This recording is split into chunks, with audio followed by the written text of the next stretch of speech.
ايه يا قلبي، ايه يا عيوني، لك يقبرني على الصوت. اشتقت لك خير الله. طبعا مشتاق لك.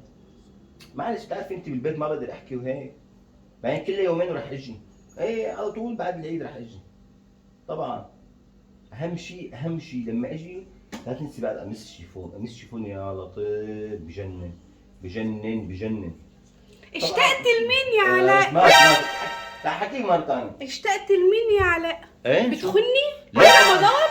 اخونك برمضان كيف؟ عم بحكي مع امي عم اخونك مع امي. امك. ايه يا امي؟ امك بتلبس قميص شيفون يا علاء؟ امي بتلبس لا امي امي بعت لي قالت لي انه ابوك صاير تارك لك قميص شيفون يعني. ابوك اللي ميت من 10 سنين الله يرحمه. هيبقى ما ابوي، ما قصدي ابوي، قصدي انه اخوي بعت لي قميص شيفون من سوريا يعني. اخوك ايه بعت لي. هتلبس قميص شيفون، راجل وهيلبس قميص شيفون. ما لفيت مصر كلها على قميص شيفون ما لقيت. فرايح تبعت من سوريا؟